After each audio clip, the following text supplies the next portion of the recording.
Bonjour tout le monde, soyez bienvenus à cette nouvelle rétrospective. Aujourd'hui, on va sortir les gros guns, les explosions et les gros plaisirs coupables parce qu'aujourd'hui, on va parler d'un mec qui, vous connaissez tous, connu sur une trilogie qui va bientôt devenir une quadrilogie, de deux films qui va bientôt être une trilogie et également de plusieurs films dont beaucoup s'acharnent sur eux, d'autres vénèrent, etc.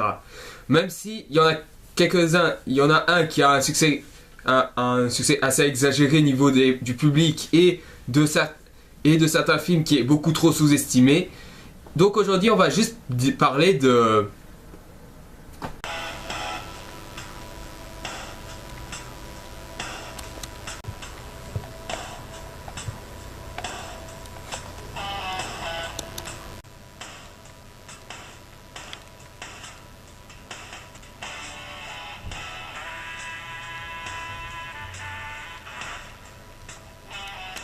Exact, aujourd'hui on va parler de Michael Bay. Alors, d'abord ce qu'il faut comprendre, c'est que Michael Bay, non seulement est un réalisateur qui est surtout connu pour la saga Transformers, mais il a aussi fait d'autres films du genre Bad Boys, enfin les deux premiers Bad Boys, il compte faire un troisième après le quatrième Transformers, et aussi il est connu pour être producteur, et franchement en tant que producteur, voilà quoi. Donc pour ceux qui croyaient que c'est un mauvais réalisateur, détrompez-vous parce que c'est pas un mauvais réalisateur, c'est juste un réalisateur qui est juste ok. Mais par contre, c'est un très mauvais producteur. Et qu'est-ce qu'il a produit? Ben il a produit beaucoup de remakes de films d'horreur dont Vendredi 13, Les Griffes de la Nuit, Amityville et ironiquement celui qui s'en sort le mieux, Massacre à la tronçonneuse, qui est réalisé par Marcus Nispel, dont le bonhomme a déjà réalisé le remake de Vendredi 13 et également le remake de Conan le Barbare. Donc en gros, ben, ce mec, Marcus Nispel, presque tous ses films qui sont connus sont des remakes. Comme quoi... Mais bon... Pour ce qui est de Michael Bay, appelé aussi Michael Benjamin Bay, il a commencé sa carrière d'abord en faisant des clips vidéo et des publicités, jusqu'à ce qu'il finisse par bien sûr se lancer dans le cinéma avec son premier film Bad Boys, dont on va en parler maintenant.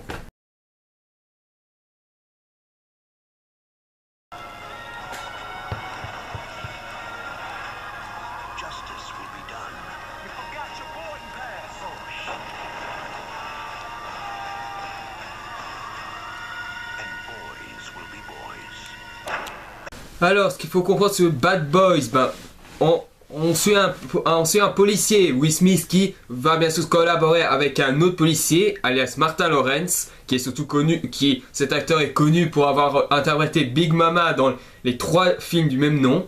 Alors, pour savoir sur la trilogie Big Mama, je vous dis très vite. Premier, sympa, sans plus. Le deuxième, très sympa lui aussi, et très fandard. Et quant au troisième, ben, c'est une merde, tout simplement.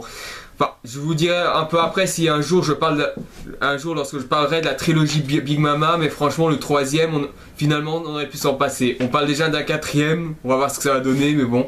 Mais voilà, une petite anecdote sur Big Mama. Donc en gros en fait c'est un flic interprété par Will Smith qui rencontre le personnage de Martin Lawrence et qui doit s'associer ensemble pour arrêter un complot. C'est quelque chose de très basique, on peut dire. De toute façon, les films Michael Bay de manière générale ont un scénario assez basique, il n'y a rien à chercher plus loin du bout de son nez.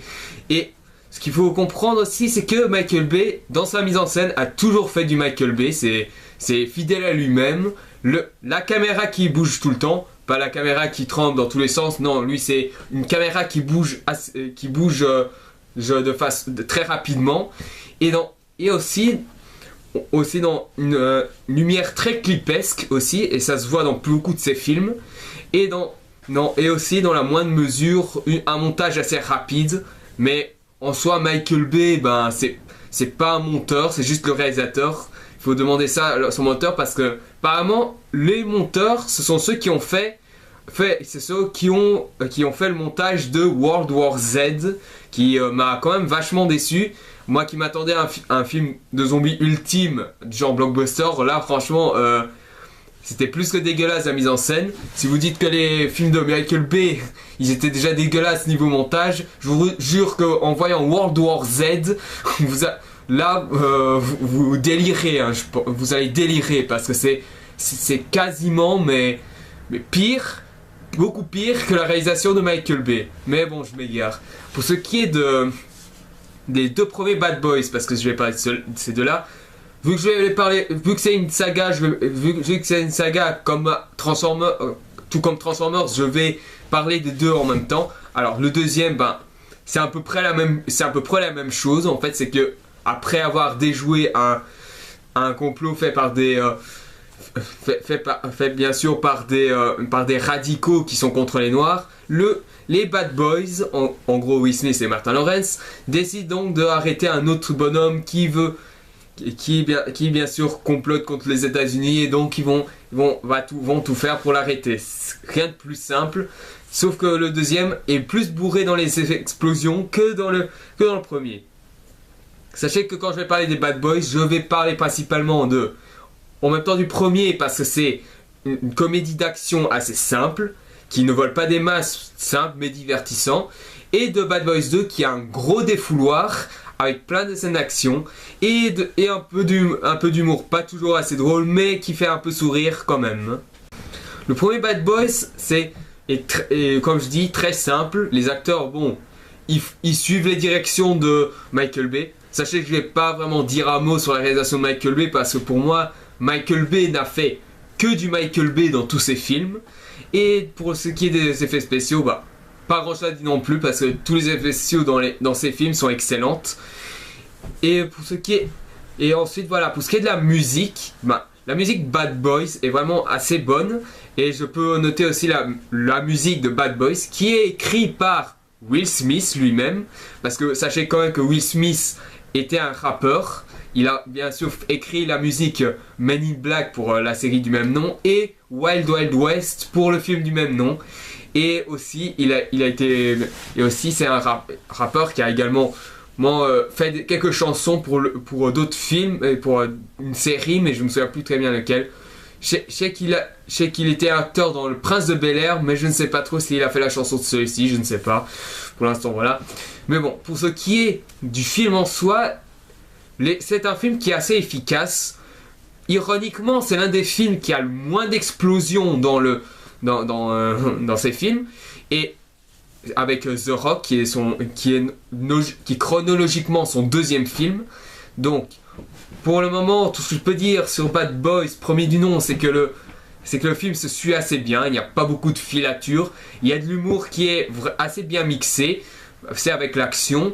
Will Smith et Martin Lawrence sont tous les deux vraiment marrants. Sachant quand même que Will Smith a également participé à des comédies, et que Le Prince de Bel-Air, la série télé, était aussi elle-même une série humoristique. Et il y a quelques scènes d'action qui sont vraiment sympas. Une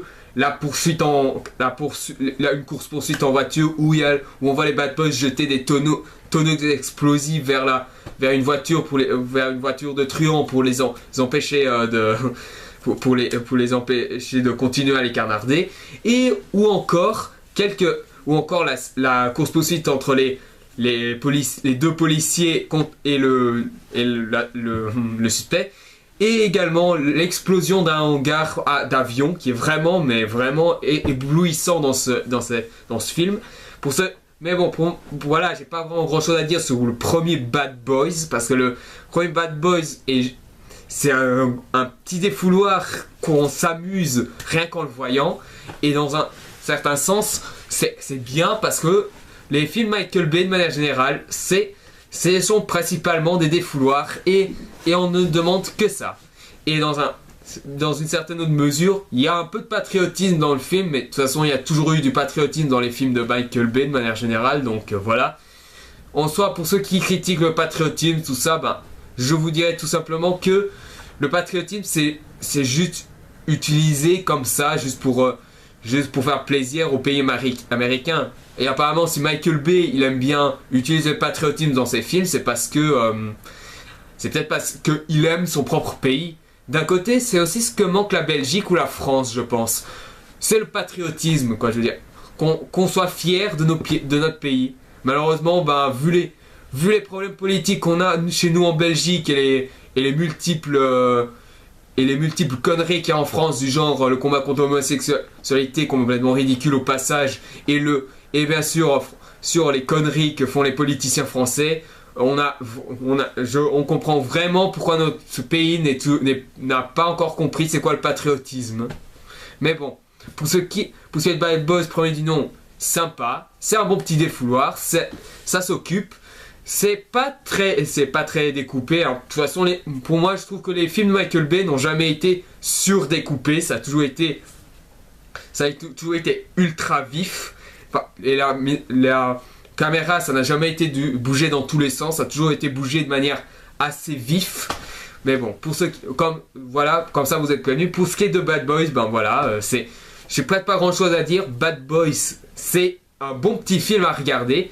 Surtout entre potes, parce que entre potes, c'est la classe. Et tout ce que j'ai voulu. Et un truc que j'ai pas dit dans l'intro, mais pour moi, Michael Bay, c'est très simple. C'est si le film n'a pas un bon scénario, si bien sûr il y a. Si bien sûr t'es pas. Ça ne peut pas être un chef-d'œuvre, au moins fais un film qui est classe. Et là, je peux dire que Bad Boys, c'est un film classe.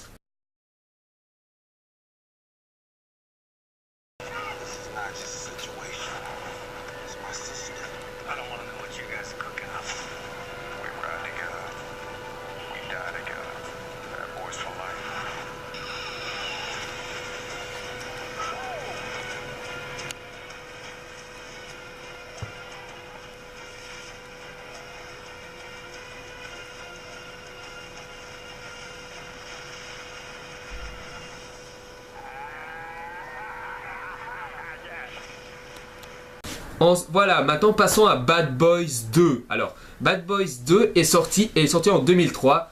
Et son premier film, qui est Bad Boys, est sorti en 1995. Si je comprends bien, parce que j'ai un post-it là, je me souviens plus très bien des dates. Alors voilà, donc voilà, Bad Boys 2 est sorti en 2003. 2 ans après Pearl Harbor en 2001. Et c'est ce film qui, malheureusement, je trouve que c'est le moins bon de tous les Michael Bay. Enfin, pour certains trucs, je dirais dans la deuxième partie. Mais bon, j'aurais au moins quelque chose à dire de positif aussi sur Pearl Harbor. Au moins ça se laisse regarder, même si c'est pas le meilleur des Michael Bay. Mais bon, on n'est pas encore là. Pour ce qui est de Bad Boys 2, alors ici, ça c'est devenu beaucoup plus décalé parce que c'est un gros défouloir. Déjà le début, ça commence déjà par le site où il y a des extrémistes donc qui sont pour des noirs bien sûr, et qui bien sûr les Bad Boys déguisés bien sûr en gars du Ku Klux Klan ouvrent les guns et ils se fight contre eux, et avec des explosions et des fusillades. Là on se dit on est dans le bain, c'est super, c'est très défouloir. Ensuite voilà, après bien sûr il y a quelques petits moments de comédie. Ici paradoxalement, contrairement au premier, où le premier la réalisation était certes clipesque mais classique, ici dans le deuxième c'est ultra clipesque et franchement c'est simple de dire puisque Michael Bay de manière générale sa réalisation est ultra clipesque et ici je dois quand même dire que niveau scène action on en a pour tous les goûts parce que déjà on a non seulement une scène de fusillade au tout début du film, on a des explosions de verre, on a des courses-poursuites, on a une explosion de maison, on a une explosion de mine, bref, on a tout ça, et on a même des explosions de maison à un certain moment, et à un certain moment quand les deux bad boys sont dans un espèce de Jeep, et franchement là c'est vraiment marrant à voir et extrêmement fun, et là on peut dire que Michael Bay, je trouve que paradoxalement, contrairement à Pearl Harbor, je risque de choquer certains, mais Pearl Harbor, voilà, il y avait un côté, je trouvais qu'il y avait un côté, je trouvais qu'il ne s'était pas trop bien lâché dans les scènes d'action, parce que même si la bataille de Pearl Harbor est super, en soi, il y avait quand même des moments où j'avais presque envie de décrocher tellement c'était trop long. Idem pour la bataille, le bombardement de Tokyo. Alors, oui, ok, vous allez me dire, oui ok c'est trop long de ça, mais ça n'empêche pas la bataille d'être géniale, non? Bah pour ma part oui, mais le problème c'est que voilà, si Michael Bay c'était un poil plus lâché dans ce film, ça aurait été super. Bon là vous allez me dire que je suis plus en train de faire la critique de Pearl Harbor que de Bad Boys, mais c'était juste deux, mais bon. Mais c'est pour dire un peu un petit lien entre les deux, parce que Pearl Harbor d'un côté ça a fait réfléchir Michael Bay pour que son premier film, son deuxième film, le film qu'il va faire après, il va se défouler. Je veux dire, quand Michael Bay, quand il a vu que Pearl Harbor, ça a été très mal reçu par les critiques et ça a beaucoup divisé le public, il s'est dit, bon, si je dois sortir un nouveau film, bah cette fois-ci, je vais donner tout ce que j'ai et comme mon précédent film, il n'y avait pas vraiment beaucoup d'action, bah cette fois-ci, je vais leur donner ce qu'ils veulent et ils vont être contents. Et c'est ce qu'ils ont fait. Bad Boys 2, il y a vraiment des scènes qui sont vraiment folles, comme j'ai dit, la fusillade du début, la course-poursuite en bagnole avec des cadavres, franchement, en voyant Martin Lawrence qui conduit un véhicule où il y a où il reçoit tout un tas de cadavres sur le pare-choc avant, franchement ça il faut le voir, c'est tellement fun à le regarder. Et également bien sûr l'explosion de la maison qui est juste complètement du délire. En soi, franchement, Bad Boys 2, apparemment, contrairement au premier film, il a reçu des critiques assez négatives par rapport au premier film. Le premier film, il a eu des critiques mitigées. Au box-office, bah, ils ont eu des très bonnes critiques, ils ont eu un très bon succès. Le premier avec 60 millions de dollars, il en a reçu plus de 200 millions. Et le deuxième volet, avec bien sûr 70 millions, il en a reçu plus de 200 millions lui aussi. Ce sont tous les deux des gros succès. Et bien sûr, on attend avec impatience Bad Boys 3 en 2016, puis c'est prévu en 2016. Mais bon, j'espère que la troisième va clôturer une trilogie qui est juste fou dans les scènes fou dans l'action. Pour ma part, Bad Boys 2, c'est fandard, c'est rigolo. Bon, oui, c'est un peu crétin, mais en même temps, c'est crétin, oui, mais en soi, Michael Bay n'a jamais... tous les films Michael Bay sont plus des défouloirs, donc voilà. Et ici, ben, on regarde le film, on se défoule, bon, après on oublie, mais entre potes, Bad Boys 2 est à voir. Et sachant que Bad Boys, c'est déjà un film classe, bah, vous regardez entre potes avec Bad Boys 2, c'est double classe. Et maintenant, on va passer au deuxième film, Rock.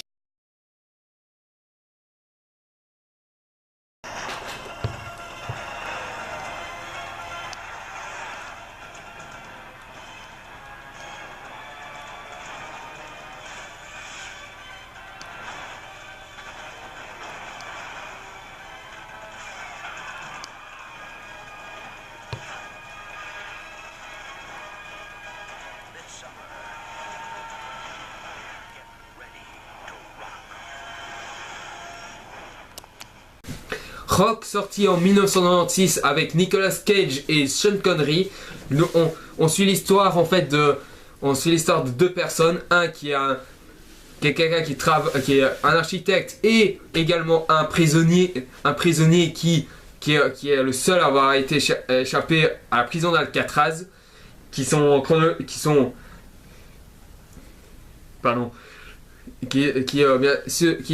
logiquement interprétés par Nicolas Cage et Sean Connery, doivent collaborer ensemble pour arrêter un dangereux maniaque qui veut utiliser une arme biologique contre la ville de New York, parce qu'en soi ce sont des criminels qui ne pensent qu'à voir le monde brûler. Bref. Rock en soi ici, ironiquement, il est considéré comme le meilleur film de Michael Bay. Non seulement parce que niveau montage c'est mieux foutu, enfin un peu mieux que les Transformers ou Pearl Harbor, hein. Enfin, Pearl Harbor ça va encore, mais bon. Ici The Rock, le film franchement je trouve que il est assez fun, même si c'est vrai qu'il n'y a pas beaucoup de scènes d'action.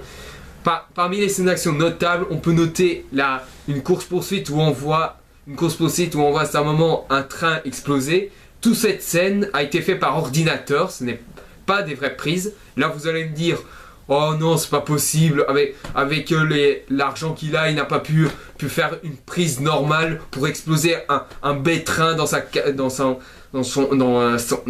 course poursuite. Mais moi franchement j'ai envie de vous dire, d'un côté, oui c'est oui, mais en soi, même si c'est que numérique, il y a eu aussi eu des prises réelles, mais seulement voilà, c'est surtout l'explosion du train qui est fait par ordinateur. Mais sachez quand même que ce film a coûté 70 millions entre 50 et 70 millions de dollars, je suis pas sûr. Et pour ce qui est du succès, il en a eu plus de 200 millions, comme les Bad Boys, qui fait de lui un certain succès. Et niveau critique, ironiquement, contrairement à Bad Boys 1 qui était mitigé et Bad Boys 2 qui est sorti en 2003 avec des critiques négatives, Rock a eu des critiques très positives. Ils ont récompensé les effets spéciaux, les explosions, bien surtout. Ils ont récompensé les acteurs, surtout Nicolas Cage et Sean Connery, qui sont vraiment excellents. Et également, également les personnages secondaires. Sans oublier également la mise en scène, parce qu'ils ont aussi bien pris la mise en scène de Michael Bay dans ce film. Et dans ce cas-là, je peux vous dire que je suis un peu d'accord avec les critiques professionnelles, parce que le film, même s'il y a quelques petits temps morts comme ça, mais c'est pas beaucoup, ça reste quand même assez divertissant. Et en plus de ça, je dois quand même parler de certains effets visuels. Parmi certains effets spéciaux, je peux noter par exemple l'acide, parce que en gros c'est ça l'arme biologique que les méchants veulent utiliser, c'est de l'acide. Enfin, de l'acide ou à la limite du poison. Et franchement, c'est les effets spéciaux quand ce poison est utilisé et que bien sûr ça affecte les gens, je trouvais ça assez bien fait. Le maquillage est assez bien fait.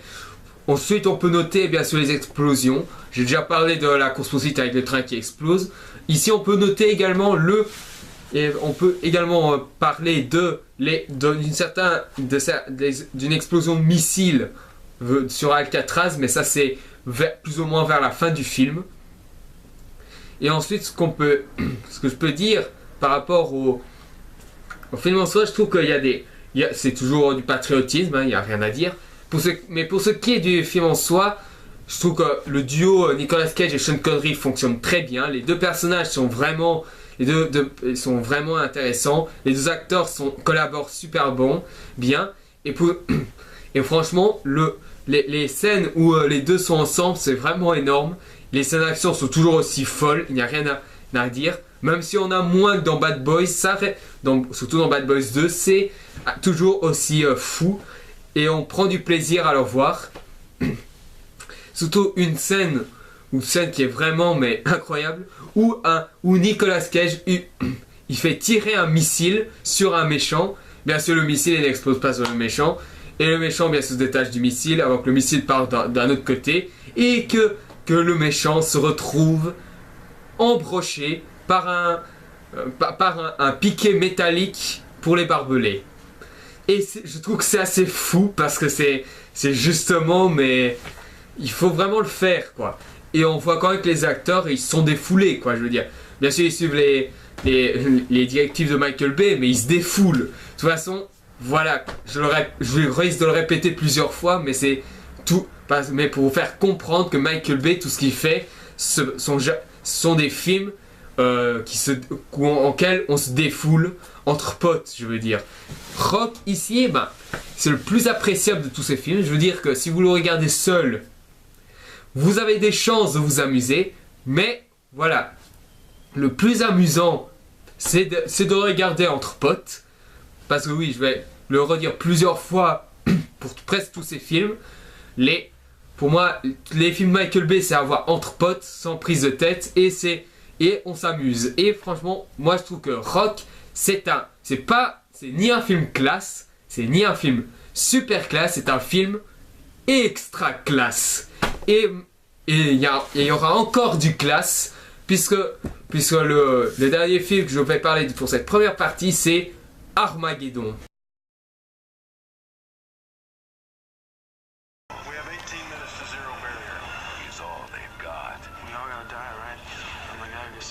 in the world.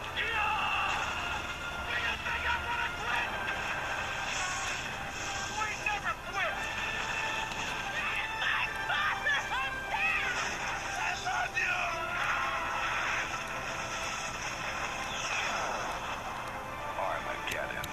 Armageddon est sorti en 1998, la même année que Deep Impact, qui traitait lui aussi d'une pluie de météorites, et qu'on parlait déjà d'un remake de Godzilla là pour l'année qui suivra après Armageddon, qui était réalisé par Roland Emmerich.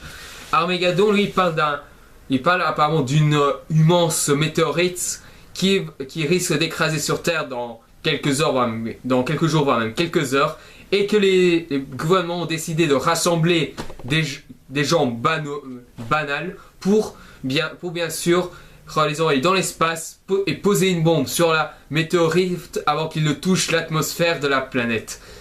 Parmi les acteurs, on peut retrouver Bruce Willis et aussi Ben Affleck dans un petit rôle.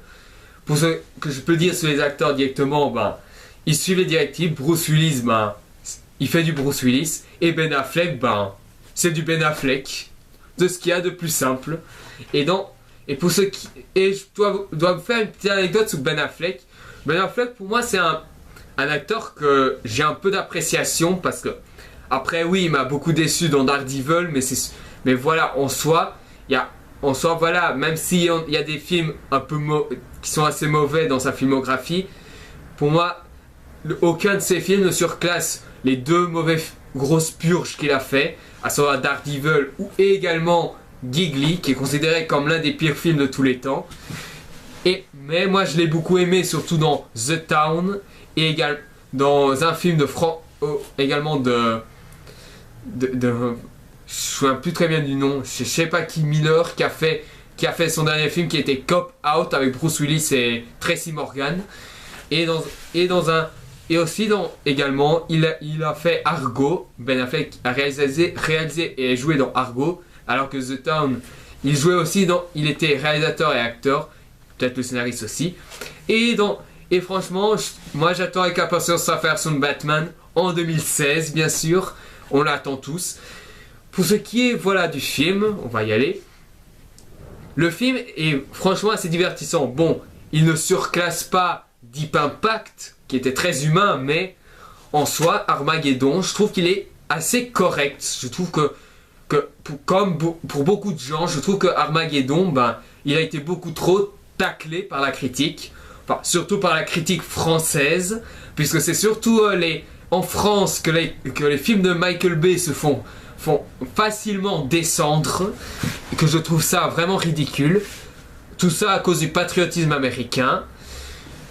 Franchement, je veux dire, la France et l'Amérique sont des pays ils ont une certaine histoire qui sont assez différentes. Je veux dire, l'histoire de la France existe depuis plusieurs siècles, alors que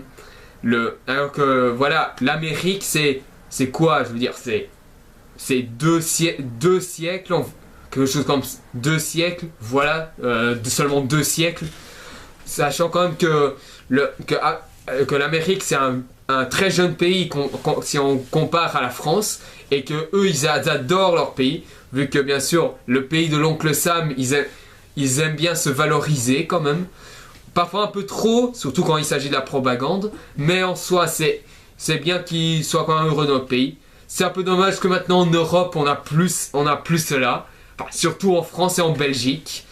Et franchement, donc voilà, pour ce qui est de Armageddon, ce que je peux dire, c'est qu'il a la scène de pluie de météorites la plus classe que j'ai jamais vue. Je vais dire.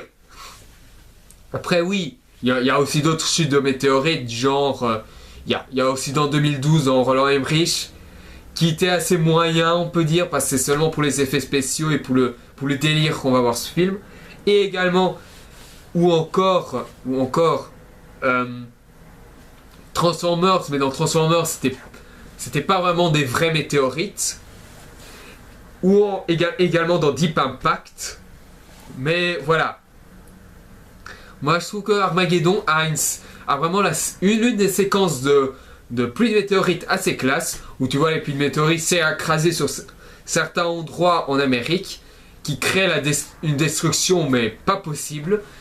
Et franchement, on peut dire que niveau effets spéciaux, c'est vraiment extraordinaire. Niveau mise en scène, c'est le cas, parce que la manière comment c'est mis en scène la pluie de météorites, franchement, faut le voir. Et après, oui, c'est vrai que j'aurais voulu avoir un peu plus d'action dans ce film. Mais sinon, voilà, les effets spéciaux sont vraiment excellents.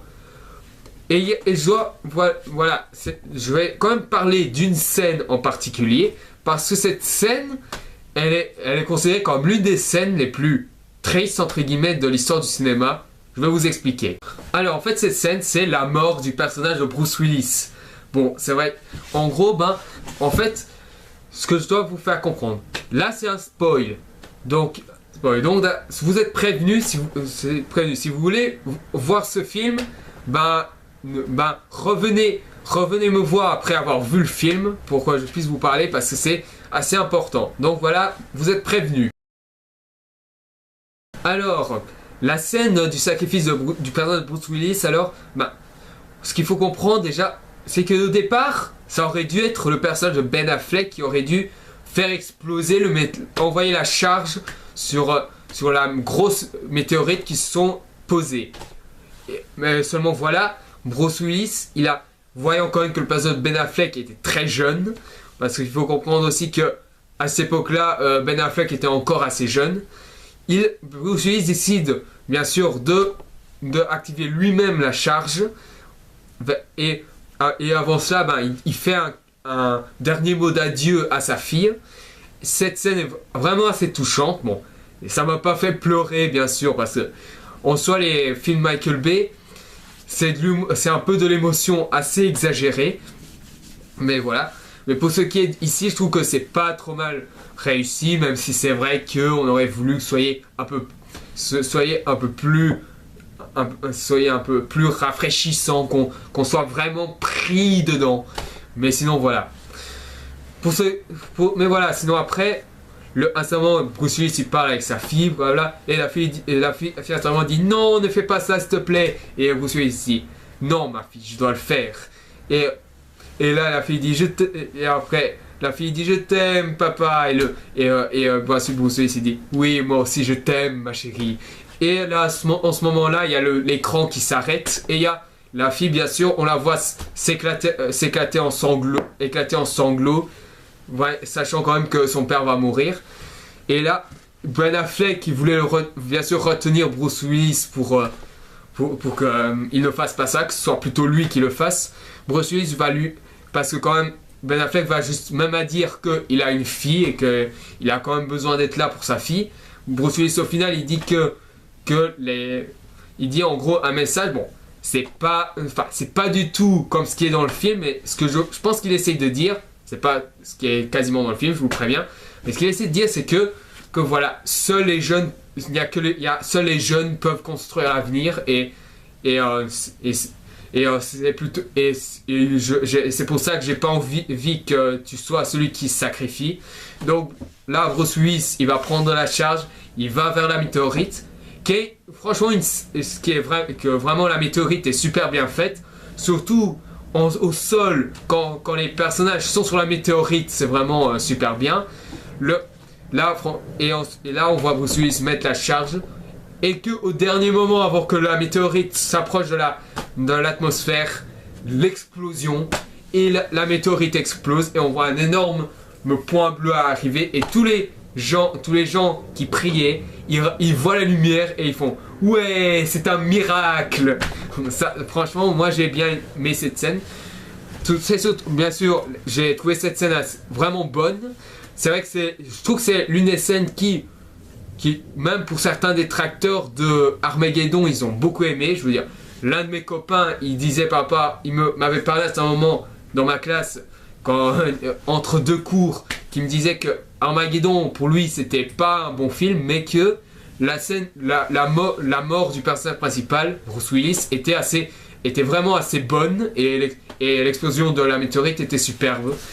Comme quoi, voilà, certains détracteurs d'un réalisateur qui déteste, ils peuvent être surpris par certaines scènes ou par certains films, ça dépend. Mais bon, pour moi, voilà, voilà. Pour ce qui est d'Armageddon, Armageddon, c'est un gros blockbuster, tout ce qu'il y a de plus simple, tout ce qu'il y a de plus logique chez Michael Bay. Ici, je peux dire que Armageddon, je peux considérer ça comme un énorme plaisir coupable. Je vous conseille d'aller voir entre potes. Parce que, oui, je vais continuer à vous rechercher avec ça, mais Michael Bay, c'est toujours entre potes qu'il faut aller le voir. Si vous voulez le voir seul, vous pouvez vous prendre du plaisir, mais c'est surtout entre potes que on s'amuse le plus. Armageddon, c'est super. Quand on blockbuster, ici, c'est pas classe, c'est pas super classe, c'est pas hyper classe, extra classe, c'est juste hyper classe, voilà. C'est pas extra classe comme un rock, mais c'est quand même classe. Oui, vous entendrez beaucoup de classe dans cette rétrospective. Et pour ce qui est de... Et cette fois-ci, je vous donne, pour la semaine prochaine, la deuxième partie où je parlerai de Pearl Harbor, de The Island. Parce que dans Pearl Harbor, j'aurai beaucoup de choses à dire. Pearl Harbor, tout ce que je peux dire, si je dois vous donner un avis assez rapide, c'est que c'est pas une merde, c'est pas du tout une merde, mais c'est pas non plus un chef-d'œuvre, mais on l'aime quand même comme ça. Donc je vous donne rendez-vous pour la partie 2 où je vais parler en premier de Pearl Harbor.